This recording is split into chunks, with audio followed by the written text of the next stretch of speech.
Okay, so as we study the lower leg muscles, we have to go back to the feet. So because these muscles cross the ankle and attach on the feet and act on the feet and ankle. So we're going to go back. We started to study the feet in first quarter with reflexology. In fact, the biomechanics module of the feet is actually from the first quarter, but I think you should be able to take a look at this on a deeper level than we did first quarter. I always try to make massage connections to our kinesiology, and so I actually put a couple new videos in here. And if you haven't had a chance to look at them yet, I do recommend you spend some time with them. One of our alumni, Darlene Sluter, is brilliant at foot and lower leg massage. She's my favorite massage therapist to receive foot and lower leg work from. And as a runner, I just crave lower leg work, and Darlene is just masterful at it. So you'll see in all three of her foot massage videos how much she incorporates the lower leg work, how much you can work with the lower legs in a supine position. And then she also really discusses and incorporates the biomechanics of the foot into these sessions. So I highly recommend that you take time with them. Did anybody get a chance to watch any of these? Yes, they're super cool. Did anything like stand out for you as particularly interesting or a good reminder? Or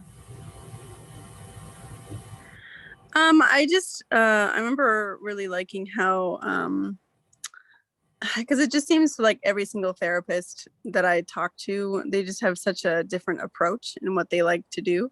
And so it was I liked how she was talking about keeping the belly of the muscle like in the palm of her hand, which yeah, like it, I don't know, I really like that. But I think I was also distracted by some of the conversations that they were having as well. I only got to watch them through once. Oh, okay. Yeah, that's part of what is so brilliant about her lower leg work in the supine position, is how you can really work through those muscles with the belly in your hand in a very different way than when the person is prone and the muscle kind of gets squished down from gravity. And they're so rolly. Yeah, because another friend of mine who's a massage therapist, he said that he was like, oh, why are you uncovering their leg while they're supine? And I was like, oh, I don't know. And he does all of his work with them prone, and he works on the quads. Like he gets all up in there when he's like working the quads when they're prone. So just, I think it was the same thing now that I think about it. But anyway, sorry, I'm rambling. No, that's cool. Yeah, and hopefully you're going to see more and more as we get through this kind of looking at the feet a little bit deeper. I just want you to really think about and make those connections about like when you're working with somebody's feet, where these muscles from the lower leg are connecting and into the feet and supporting the arches and affecting the movements. You know, what is dorsiflexing and plantar flexing, and pronating, inverting, everting, etc. Yeah.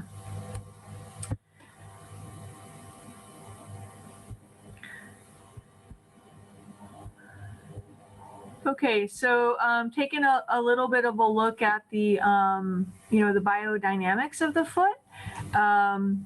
We have to think about all the things that the foot can do. It supports our body weight. It provides balance. It's a shock absorber. It transfers the ground forces. It compensates for proximal misalignment. So if something proximally, so, upstream, knees, hips, or further up, is out of alignment, the feet have to compensate for it. and sort of vice versa. Of course, it's our support on the ground and transfers those ground forces. So whether we're walking on, uneven surfaces, uphill, downhill, our forces our feet have to act as shock absorbers to not, transmit quite as much of that impact upstream on all the muscles, ligaments, joints, etc. And also really accommodate and change shapes, right? Like I'm a runner, I love trail running, and I love running on trails to get uneven surfaces. I just run right next to my house. I don't have time to really go out of the city often, but there's woods with rocks and hills and all these uneven surfaces. And I think that's really healthy for our feet and our lower legs and our whole body, because if we're always just flat surfaces, concrete, our feet are, just not really adjusting as much as if we're having to accommodate onto these surfaces. Does that bring up any questions or comments so far? Okay, and then now let's take a look. I think when we first looked at the foot, we primarily looked at the basic bones, and now we're going to also look more at the different sections of the foot and also the arches. So the foot is divided into 3 sections. So starting posteriorly, this back section with these 2 big bones is called the hind foot. And I only have a smaller model today, but if you have a model or your textbook, go ahead and look at, this huge heel bone, the calcaneus, and then the navicular bone above it. I wish I had a larger foot today, but I noticed I do not. And then our midfoot has the navicular bone, the cuboid, and then all the cuneiforms. And if you look at your textbook and in some of our slideshows moving forward, you'll see some great, all different views of these bones, either, separated so you can see the shapes of them, different angles and so forth. And then our forefoot is our metatarsals, which are the longer bones, and then the phalanges, which are the toes. And this, metatarsal and phalange arrangement is very similar to the hand. And hopefully this is review, but just to call it out, even the names are similar. So in the foot, it's metatarsals. And do you remember what it is in the hand, these long bones? Metacarpals. Thank you. And then, of course, the phalanges are the same. And we still have the same arrangement of 2 phalanges and then 3, 3, 3, 3. Questions on those sections?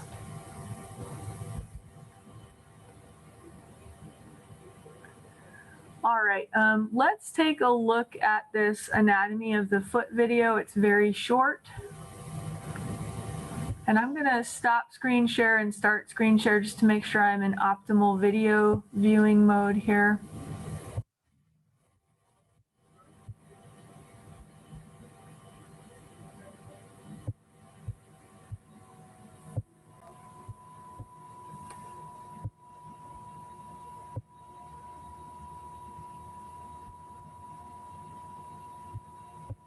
I don't hear anything. Let's try again.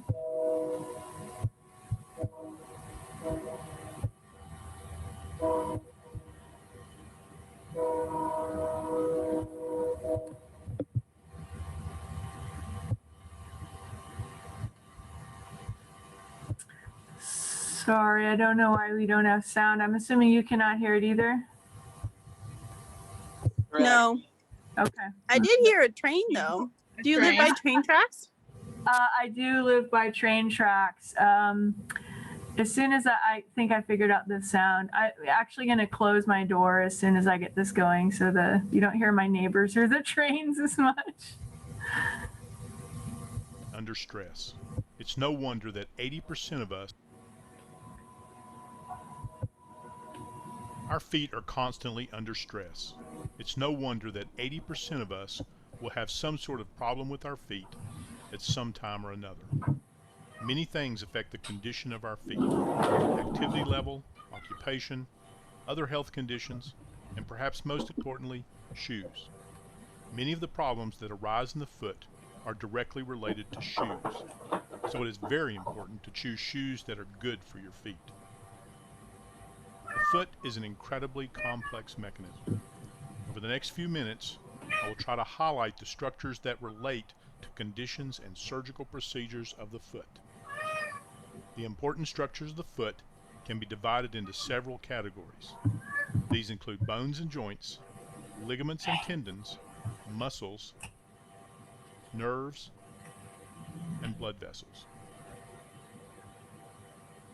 The ankle joint is sometimes referred to as a mortise and tendon joint.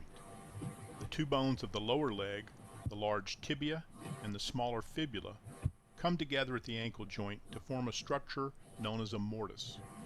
One of the larger bones of the foot, the talus, forms the tendon of the ankle joint by fitting into the mortise formed by the tibia and fibula. The mortise and tendon structure is well known to carpenters and craftsmen who use this joint in the construction of everything from furniture to large buildings. The arrangement is very stable. The two bones that make up the back part of the foot, sometimes referred to as the hind foot, are the talus and the calcaneus or heel bone. The talus is connected to the calcaneus at the subtalar joint. The ankle joint allows the foot to bend up and down. The subtalar joint allows the foot to rock from side to side. The hind foot is connected to a set of 5 tarsal bones that work together as a group. These bones are unique in the way they fit together. There are multiple joints between the tarsal bones. When the foot is twisted in one direction by the muscles of the foot and leg, these bones lock together and form a very rigid structure. When they are twisted in the opposite direction, they become unlocked and allow the foot to conform to whatever surface the foot is contacting. The tarsal bones are connected to 5 long bones of the foot, called the metatarsals. The connections between the tarsal bones and the metatarsal bones are fairly rigid, and not much movement occurs at the joints. Finally, there are the bones of the toes, the phalanges. The great toe, like the thumb, has only 2 phalanges. Each of the other 4 toes has 3 phalanges. The joints between each phalange are called the interphalangeal or IP joints. There is not a great deal of motion in the IP joints. The joint between the metatarsal and the first phalanx is called the metatarsophalangeal or MTP joint. Together, all of the MTP joints form the ball of the foot, and movement in these joints is very important for a normal walking pattern. The big toe or hallux is the most important toe for walking, and the first MTP joint is a common area for problems in the foot. Ligaments are the soft tissues that attach bones to bones. Tendons are soft tissue structures that attach muscles to bones. Both of these structures are made up of small fibers of a material called collagen. The collagen fibers are bundled together to form a rope-like structure. Ligaments and tendons come in many different sizes, and like rope, are made up of many smaller fibers. The thicker the ligament, or the tendon, the stronger the ligament or tendon is. The large Achilles tendon is the most important tendon for walking, running, and jumping. It attaches the calf muscles to the heel bone to allow us to raise up on our toes. The posterior tibial tendon attaches one of the smaller muscles of the calf to the underside of the foot. This tendon helps support the arch and allows us to turn the foot inward. The anterior tibial tendon allows us to raise the foot. 2 tendons run behind the outer bump of the ankle, called the lateral malleolus, and help turn the foot outward. There are a set of tendons that bend the toes down or flex the toes, and a set of tendons that straighten or extend the toes. The tendons that flex the toes are called the flexor tendons. There are 2 flexor tendons on the undersurface of each toe. The tendons that extend the toes are called the extensor tendons. There are 2 extensor tendons on the top surface of each toe. Many small ligaments hold the bones of the foot together. Most of these ligaments form part of the joint capsule around each of the joints of the foot. A joint capsule is a watertight sac that forms around all joints. It is made up of the ligaments around the joint and the soft tissues between the ligaments that fill in the gaps and form the watertight sac. Most of the motion in the foot is caused by the stronger muscles in the lower leg, whose tendons connect in the foot. Contraction of the muscles in the leg is the main way that we move our feet to stand, walk, run, and jump.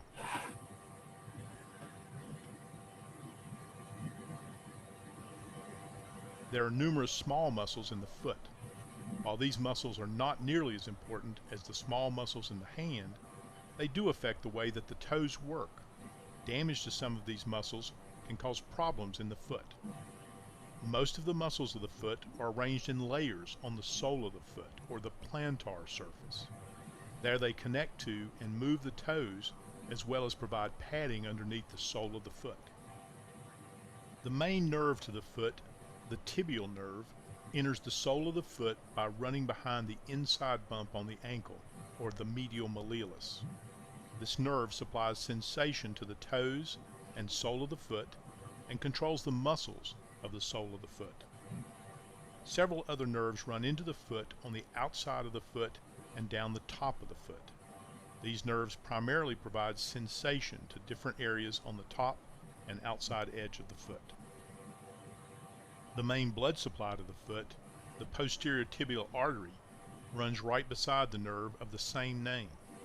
This artery travels into the sole of the foot, where it forms an arch just behind the ball of the foot.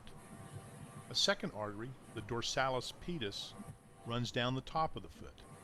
You can feel your pulse where this artery runs in the middle of the top of the foot. As you can see, the anatomy of the foot is very complex. When everything works together, the foot functions correctly and allows us to walk without pain. But when one part becomes damaged, it can affect the balance of the entire foot. Because we rely on our feet to carry our entire weight and walk across all types of surfaces, it is easy to see why a stable, painless foot is so important to our daily lives. All right, this is a great little video. Do you have any questions that come up from watching that?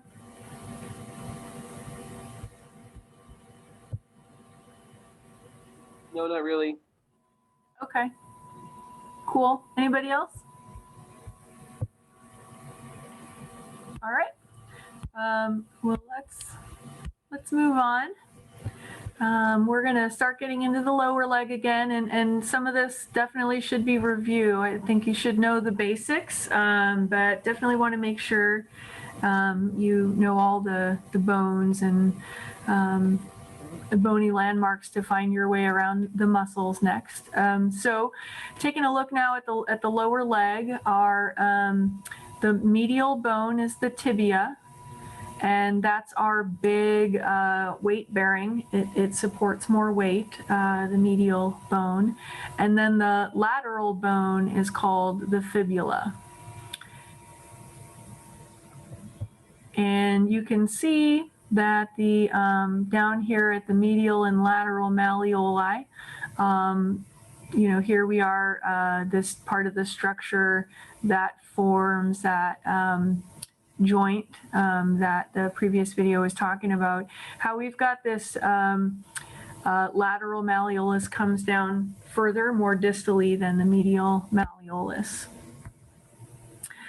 Some of this foot here is going to be review, but I'm not a huge numbers person when it comes to anatomy and physiology, but some of the numbers do come up on test questions, and I would say the number of bones in the foot is one of them. So you should know there are 26 bones in the foot, and different sections of the foot. So that posterior section, the hind foot, with the heel is the calcaneus, and then the bone above it, the talus. And then here we have our midfoot with our cuneiforms and our navicular bone. Do note that the navicular bone is on the medial side, and so this is a definitely palpable landmark. And then our forefoot here with the metatarsals and phalanges. I'm going to call out these little sesamoid bones. Sesamoid bones can be little bones that there's certain areas where they're common to find them, and then sometimes some people will have more or less sesamoid bones than other folks. And here's just some nice diagrams from your trail guide that show, you know, these cuboid and calcaneus and talus sort of separated from each other, just so you can kind of see the shapes of the bones better. And here on the left, we're looking at a plantar view. So we're looking from, you know, the sole of the foot. And then here on the right, we're looking from the top of the foot. I think it's helpful when you're back in the lab to look at our fully articulated life-size skeleton models to study those shapes and joints more closely, because I notice on our little models that we use for sculpting muscles that the some of the bones in the foot are not, you know, as clearly delineated, particularly in the midfoot. Questions so far? All right, let's take a look at these from the lateral view. Of course, we always want to orient ourselves when we're looking at a medical diagram and understand which direction we're viewing it from. And I find with the foot a helpful landmark to orient, you know, am I looking at it from the lateral aspect or medial aspect, is to see, are we looking at little toes or big toes? So on this one here we have 3 of our phalanges, and they're skinnier and smaller. So these are our pinky toes, or our 5th toe. So we're looking at the lateral view. So here we can see on the lateral view of our 5th metatarsal, it's got a big, very prominent head, and I would recommend you palpate that on yourself right now. And then if you keep moving up the foot, you'll see and feel your cuboid, also very palpable. And if you get very familiar, you know, with the shapes of these bones and where the joints are, you can start to do more and more precise work and to really feel, you know, where are things bound up. And where is that, you know, movement possible in the foot?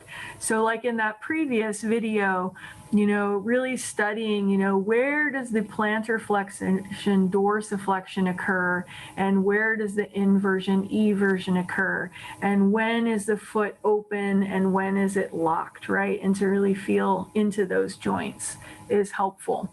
You'll be able to do a lot more precise work.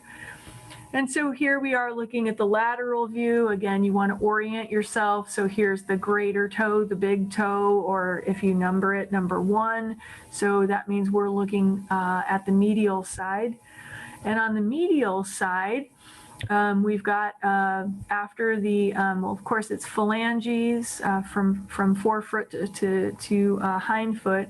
We start with the phalanges and then the metatarsals. And this whole border is very palpable. And of course, this border is good to work. And we get posterior to it, we're on the medial cuneiform. And then the navicular bone. And this has a very prominent tubercle, the navicular tubercle. And so I recommend right now you go ahead and palpate the medial aspect of your foot, and you should be able to distinguish those phalanges and the head of your first metatarsal and the shaft of your first metatarsal, and then as it curves down the base of the first metatarsal, then your cuneiform, and then the tubercle of the navicular. Then we have the talus, and then the calcaneus, of course, is our big heel bone. Questions so far? Nope. No questions. Okay, thanks for feedback, folks. I'm going to skip past the little CYU questions. All right, so now taking a look then at the lower legs, we have to remember, as far as the lower legs and their movement on the ankle, what a strong movement plantar flexion is.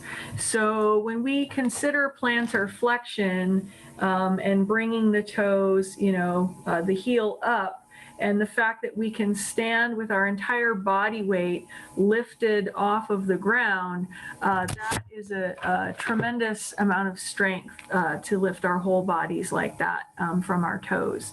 And in that movement, that's plantar flexion. And you may already know this, but we've been massaging it a lot, but we hadn't studied the muscles separately yet. The soleus and gastrocnemius are very strong plantar flexors. And you will probably have noticed that many of your clients, when they're laying relaxed on the table, oftentimes they have, kind of more resting in a plantar flexion and more limitation in a dorsiflexion. And this can be from tight gastrocnemius and soleus. And I think so far, most of you have probably been massaging gastrocnemius more, but now we're going to be able to get deeper and isolate soleus. And then we're going to be taking a look at where these tendons cross under the ankle joint, as that video introduced. And you've seen these videos, very short videos of the movements all the way back from first quarter. But again, we're taking it to the next level, so you might want to review those if you haven't already. So let's take last thing we're going to look at here before giving you some time to work with, drawing the foot and the lower leg to really spend some time looking at it after our lunch break. Let's first take a look at these arches. So some primary arches of the foot, and these are necessary for that shock absorption feature of the foot.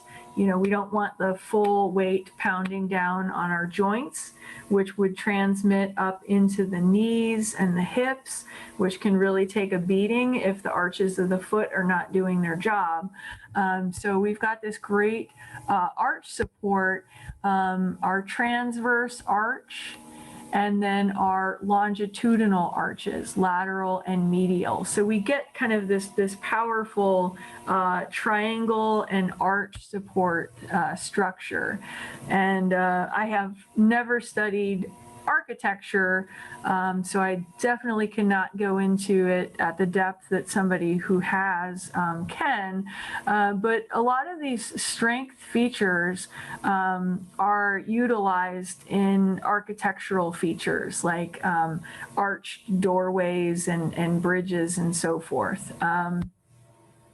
Looking at a structural arch like a tunnel or a bridge, if you looked closely at the individual structures here, if they were stones or whatever, you would see that to actually make the structural shape of that arch, they're in wedges.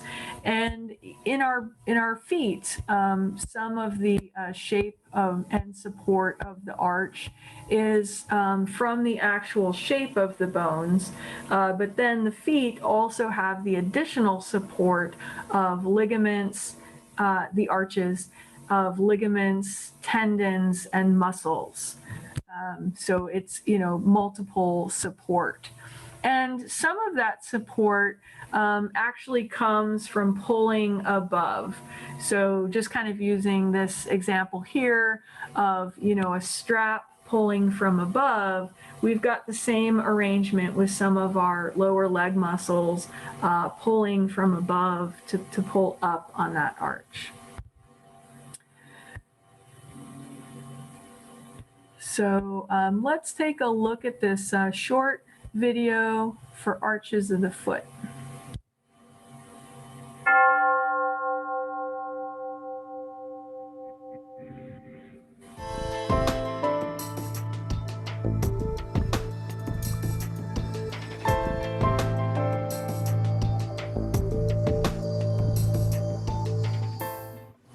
Now we'll discuss the arches of the foot.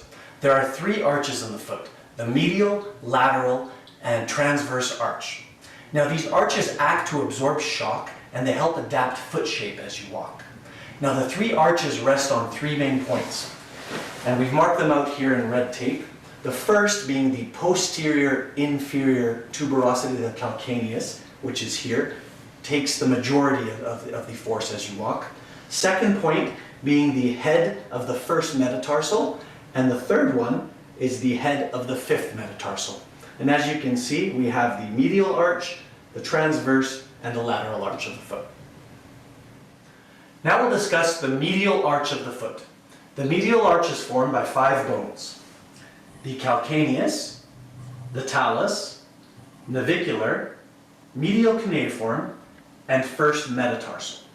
There are also 4 ligaments in the medial arch. We have the talocalcaneal ligament here, the calcaneonavicular ligament. Then we also have small ligaments that join the cuneiform to the navicular and the cuneiform to the metatarsal. There are also 4 muscles in this area. We have the abductor hallucis on the inside of the arch. We have the tibialis posterior, whose tendon wraps behind the medial malleolus and inserts into the foot. We have the peroneus longus, which is coming from the opposite side, from the lateral side, and it crosses over towards the medial. And we also have the flexor hallucis longus, which is the flexor of the big toe. The medial arch is shaped as a triangle. Now this would be similar to an architectural truss. With weight bearing, this would cause compression from the top of the truss downwards, and this stretches the bottom of the foot. So it's creating a stretching stress on the bottom of the truss. Now, because of the elasticity of the medial arch, a heavy weight can be supported within the foot. Now, the flexor hallucis longus has 3 important functions with regard to the medial arch. Firstly, it supports the calcaneus as its tendon passes underneath the sustentaculum tali here. It also supports the talus by passing along the posterior groove of the talus. And in effect, it stretches the medial arch like the string of a bow. Now let's discuss the lateral arch of the foot. As you can see, it is not as high as the medial arch and not as obvious as the medial arch because the space under the arch, as you can see here, is filled with muscle groups. Now it is formed by 3 bones: the calcaneus, the cuboid, and the metatarsal, the 5th metatarsal. There are also 3 ligaments. We have short plantar and long plantar ligaments, and the plantar aponeurosis, which is in this area. There are also 2 muscles that help form the arch. We have the peroneus brevis and longus muscles that come down and wrap around the foot laterally and into the arch. Now, what's quite interesting is we should note that the peroneus longus supports the calcaneus as it passes under the peroneal tubercle, which is in this area here of the calcaneus, and supports the cuboid. So the tendon would come down and wrap around and actually lie under here, supporting the cuboid. Next, we'll discuss the transverse arch of the foot. For visual purposes, we've chosen to represent the arch here with these red straps, and that's showing you what type of support the arch provides for the foot. Now, the arch is most visible around the middle metatarsals in this area here. It is higher on the medial side than it is on the lateral, and the support for this arch comes primarily from the adductor hallucis muscle on the medial side, the peroneus longus muscle coming in from the lateral side.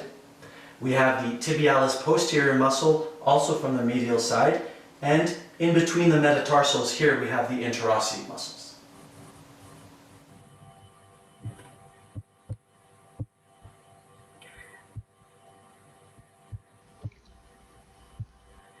All right, so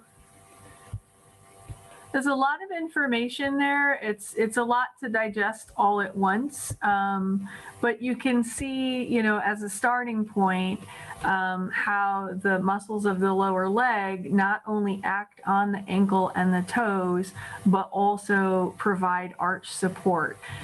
This next video is great too. The previous one was nice, but it was showing, you know, kinesio tape, and this one gets more right onto, you know, on the bones with the ligaments. Let me remember how long it is. I think we have time for this one too. Yeah, it's just 4 minutes. So let's examine the arches of the foot.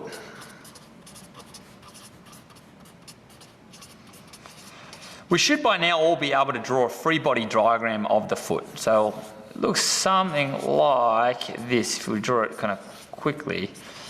Bones of the foot. So you've got calcaneus, talus, navicular, cuboid, and then the three cuneiforms, lateral cuneiform, intermediate cuneiform, and medial cuneiform across the front. We'll now draw in our 5 metatarsals, so 1, 2, 3, 4, 5. And it sort of rounds out the foot. Very simple drawing of what the foot might look like. Now, arches of the foot, we've got 3 arches which make up the foot. First is called the medial longitudinal arch. So the medial longitudinal arch runs from the calcaneus, it rises to the talus, and then it descends to the first 3 metatarsals. So that means that arch runs all the way up the medial side of your foot. The medial sides of the foot's here. So this is the medial longitudinal arch. Now we've got another arch that runs from the calcaneus to the cuboid and then descends to the remaining 2 metatarsals. And that's called the lateral longitudinal arch. So it starts at the calcaneus, it rises to the cuboid and then descends to the remaining 2 metatarsals. That's the lateral longitudinal arch. And the final arch is called the transverse arch, which occurs at the juncture between the tarsal bones and the metatarsals. That's called the transverse arch. Now, when I've said before it rises and then descends, we've got this term that we call keystones. And the best way to explain a keystone is if we draw a little man sort of under an archway. It's hard to draw an arch. I draw a man sort of standing under an arch. The keystone is this very top stone, so it's the high point of the arch. So when I mentioned before that the calcaneus rises to the talus, that means that this arch is on the way up. So it's a very steep rise up to the talus and then a more steady descend down to those first 3 metatarsals. The cuboid is actually lower than the talus, which means the keystone for the lateral longitudinal arch, being the cuboid, is slightly lower and it takes longer to get there. So it rises from the calcaneus up to the cuboid and then descends to the remaining 2 metatarsals. If I were to draw this side on, it would look like this. This dot represents the calcaneus. The medial longitudinal arch would rise up to the talus, I'll put a T there, and then descend to metatarsals 1, 2, and 3. Whereas if I were to draw the lateral longitudinal arch, it would go from the calcaneus, it would rise a little bit slower and further forward to the cuboid, and then descend to the remaining 2 metatarsals. So metatarsals 4 and 5. All right. So we can see in the foot here we've got this nice curve, and we're looking here at the lateral longitudinal arch because we're on the lateral side of the foot. and made up of many small bones. So part of the reason for having so many small bones is to allow this arch to work. And the arch works by creating that sort of shock absorption, or works like a spring. So it does two things. Number one, it creates shock absorption. It's the body's natural shock absorber. And then also, upon releasing, it works like a spring to help us propel ourselves forward. If I were to draw a picture of this, it would look something like this. There's my foot, the ground underneath my foot. It's best to think of the arch as a spring. So if the arch is sort of works like a spring, that when this arch collapses, the spring helps to shock absorb, and then upon release of that spring, it helps to propel our body in a forward direction. All right.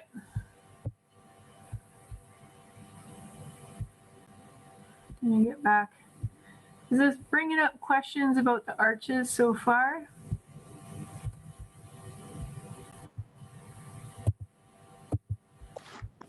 No, but pretty cool.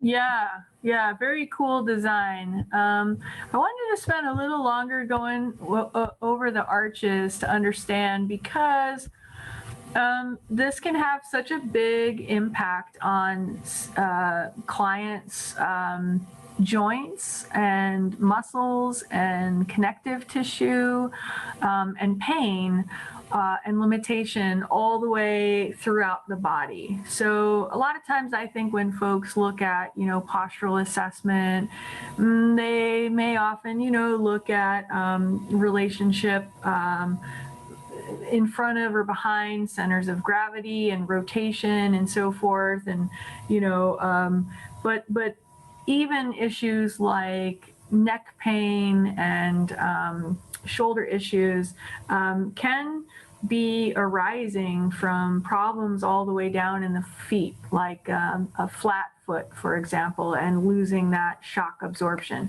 And of course, if we lose that shock absorption, it can also have a big impact on, our knee joints and our hip joints. So, very important. People often also, in addition to, just bigger problems like flat feet, oftentimes also have a posture and or gait where they're either having too much pronation, like a hyperpronation, or they're otherwise not really using that, optimal balance on that triangle. And so, of course, that can throw off muscles and ligaments and joints all the way from the bottom. So we can see this sometimes in the way people stand, or if we look at their gait. So just an initial look at this. I don't expect you to memorize all that at once, especially getting into all the ligaments and all the smaller muscles of the foot is a lot of detail. But if you could just start to understand the basic mechanics here. And then we do definitely want to be thinking about our muscles that are acting on these arches as well. So right here, this one is calling out our peroneals, peroneus longus, brevis, exerting that pulling motion, like certain types of bridges having that support from above.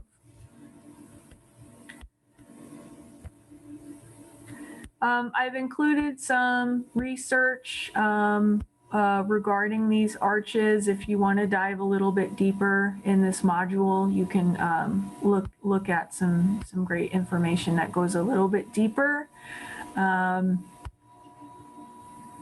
So yeah, I think that's enough on the arches for now. So well, I'm going to actually pause this. We're going to take a break, and when we come back, we're going to draw the bones of the foot and the lower leg, and then we'll dive into the muscles. So let me stop this.